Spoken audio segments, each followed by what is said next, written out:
next up, we have David Reyna talking about the Yocto presentation archive.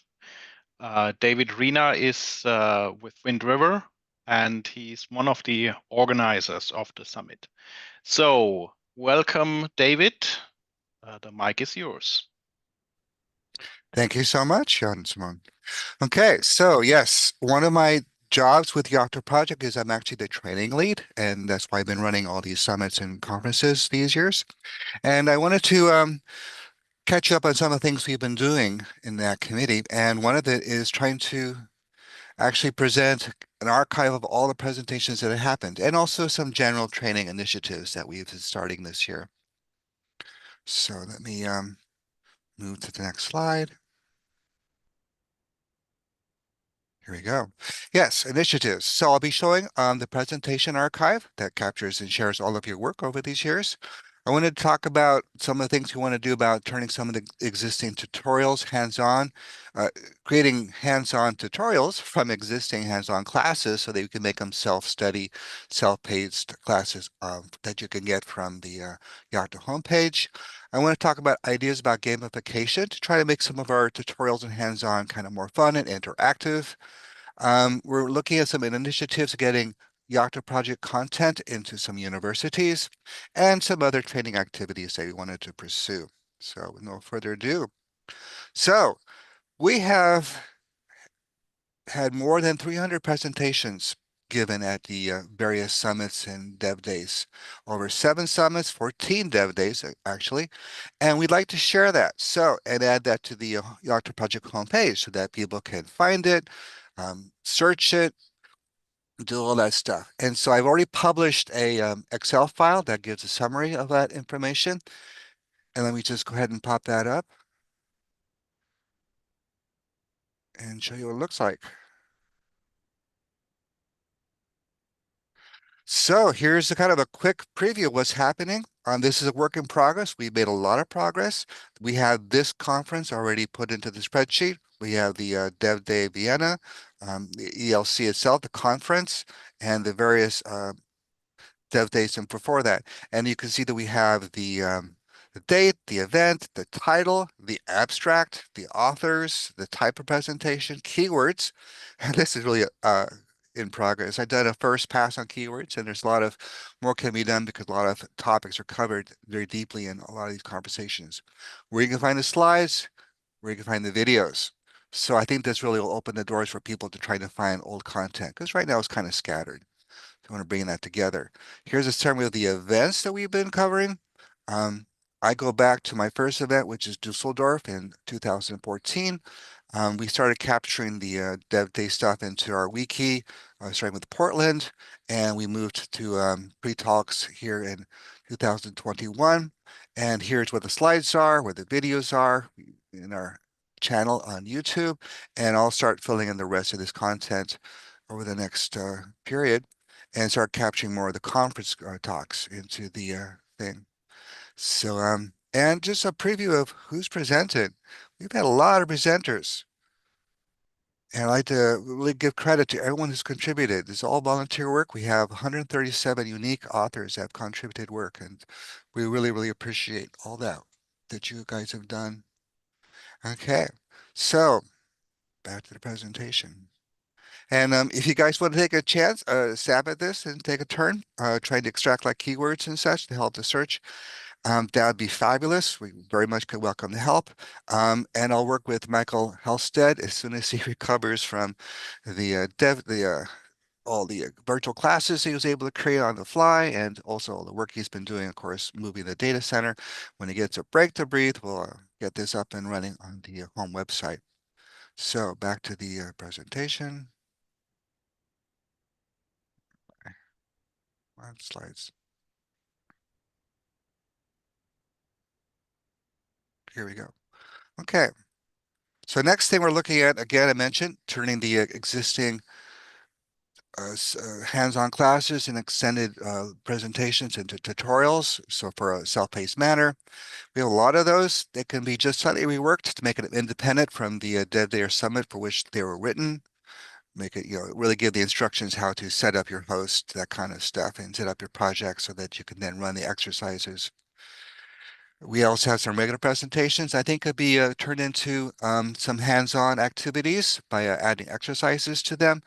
And the point is that people make long-term memories when they use their hands and practice the actual content. And it's also really good for self-study. And I think that really will help out people trying to get experience with the Yocto project. Gamification, something came up this year. The idea is we enhance our presentations when interactive elements like quizzes, activities.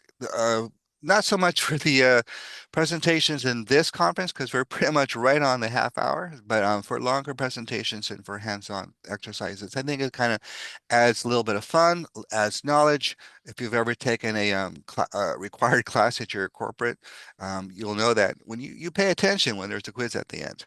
And it's also a way to have fun and share the experience. Go on. And practice what I preach. This is, let's do a quick little thing. And if you know the answer, please hold your answer so everyone gets a chance to work it out. And let's just a little bit have fun and answer a couple quick 3 quizzes. So question is, what is Pocky? Is it A, the Yocto Project default framework? I'm actually not sure how many people know about the Yocto Project framework. I should get Ross Burton to write a paper on that. That might be informative. Is it B, the Yocto Project default distribution? Is it C, a wafer stick convection? That's kind of an odd answer, an oddly specific, but there it is. D, the one distro to rule them all and darkness bind them. That seems pretty correct. Or is it E, Gumby's friend? If you're not in the US, Gumby was a cartoon character, not a cartoon, a character from kids shows in the late 50s and 60s. And when I first joined Yocto Project, E would have been my final answer. So what's the answer? Let's go to the next page. Okay, A, false. YP framework is not a thing. I was just testing your your confidence in your knowledge. B, correct. It is in fact, and everyone should know this, the default distribution. But C is also correct. And if you did C, you get bonus points. D is false, but just a reminder, Poke is not just a distribution. It's a helper to get your own distribution up the mountain, as it were. And my friend Gumby is named Pokey. Let's go on. Next question, and please don't shout out the answer. What is the difference between dot equals and colon appends?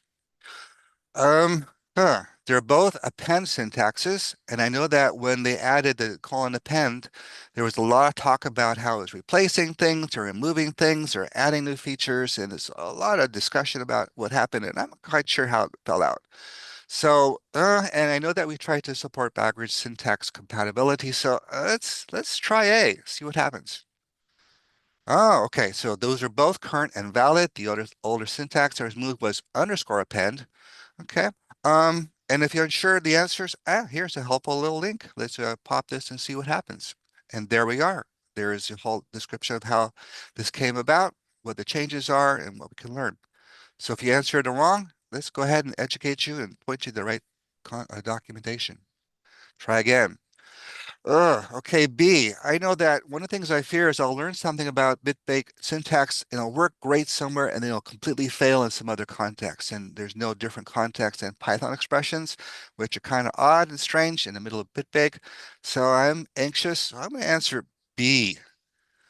No, okay. So they're both bit-based syntaxes. Of course, they wouldn't work in Python functions because they're not Python. Well, there's a dot, they're obvious. But I know there's some kind of bit-based support in Python functions. Okay, well, this is helpful. Oh, it takes me right to the things. Okay, here's about it. And I love this paragraph because this reminds me why these functions can just work as they are without any more context, because it's always been mysterious what works inside Python functions. I will also mention, I think this is obsolete because print space does not work in Python 3, so we should probably update the documentation. I know later on they use the bb.plain, which is a true, one in true format. Okay, let's try again. Okay. Continuation of the battle between Bash and C shell. Well, that seems a silly answer, but I do see that one has a dot and one has a function name. So let's give it a try. Okay. Good to know. It's about VI and Emacs, those guys. And there's leaves D. I'm not happy with D because looking at dot equals and colon appends, I get no sense of when they might bind. There's no visual clue, and I don't like that. But I do actually see a help button. I'm happy to give it a try. Let's see what it says. Okay, here we are. The override operators are different from these standard ones. Their effects are applied at variable expansion rather than being immediately applied. Okay, so these guys up here are applied immediately, early binding, and the others are late binding. Okay, that's very helpful to know. Okay, thank you for that. So let's go deep, and there it is. So not only do I is it correct, but I also give information to reinforce what you believe, but also extra information that might be helpful going forward. Oh, let me go back. Okay, next slide. Okay, this is the final slide. Again, please don't shout out the answer if you know. What is the capital of Yocto Project? This seems like a very abstract question. Let's go through the answers. Is it A? That would seem to be a legal answer to this question. We know that Yocto Project is a corporation incorporated someplace. We know that is a sub-project of Linux Foundation. Linux Foundation is incorporated in San Francisco, California, my hometown, just a couple miles from me. So let's see if it is A. That seems logical. No. Okay, it isn't. Okay, well, maybe it's a functional capital of Yocto Project, which is currently in Stahead, England. So that seems pretty logical. Let's try that one. No, okay, wrong. Try again. Well, maybe it's historical because the original Yocto Project team, a lot of the members were working out of the Intel office in Beaverton, Oregon, James Farm rather. So maybe it's this, maybe it's historical. Nope, okay, must be D then, because after all, it's must be embryonic because Open Embedded is literally the core of Yocto Project, and their bylaws are incorporated in Texas. Austin, Texas is the capital. Let's try D. No. Okay, none of the above. Okay, I'm going to go to the chat and see if any of you clever people know the answer to this question.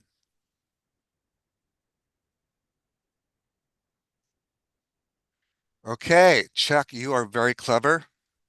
Uh, Kunjik, you're half clever. Oh, you're B and D, almost clever. Okay, got a lot of good answers here. B and C. Nope, sorry, Ken. But let's give up. What's the answer? Answer is, of course, is a trick question. Your project has two capitals, Y and P. Thank you for playing. The point of this whole exercise is that could be a way to to test your knowledge, to have you hold on to the knowledge you do have and try not to be misled by misleading questions or answers, and to also have fun and impart information in a pleasant, interesting way. So I hope that you enjoyed that. I hope you guys had a great score. Okay, let's go on in my remaining few minutes. There's an initiative we're looking into that might give an opportunity to put some Yocto project content into universities. It's with a educational arm of actual ARM Corporation. They're working a lot of semis that have connections to universities, mostly in Europe. A lot of mastheads I am not familiar with, so this is an opportunity to perhaps reach a new audience. And like the people at Apple knew that you get stuff into people as soon as you can when they're learning, when they're growing, so that when the times come to their professional career, they're familiar with the Yocto project and take that into their own corporations and projects. So looking at that could be a lot, could be fun, could be interesting. Uh, we'll just have to see how that opportunity works out. Finally, other training exercises. Working on the training calendar. We're trying to get that working. It's on the homepage. There were some bugs with it. We're trying to get that fixed. Megan and Philip are leading that effort. And there's also many of you on this call who are in fact trainers of the Yocto Project. And I know that they've mentioned that in the chat. I've seen over the time, or they've mentioned it in their talks. Good people to know, good people to connect with. If your corporation needs some training or you know somebody needs some training, these are the people who do that. And also, of course, Linux Foundation have their strong educational program. So I have the link here to share. And that is my brief presentation, my brief lightning talk on training. So I don't know if there's any questions. Let's take a quick look. If you do, go ahead and do a shout out.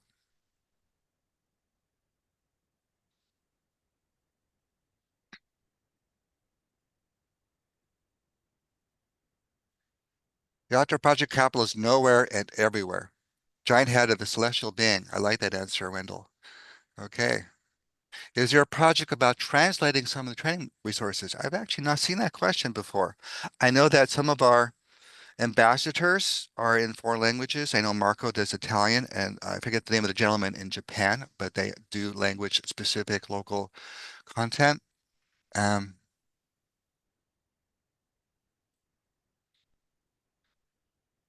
okay, I don't see any other questions. Okay, well, thank you so much for your time. That link I gave you in to the Excel sheet is live. I'm going to post my slides now that the answers have been revealed for the quiz. And back to you.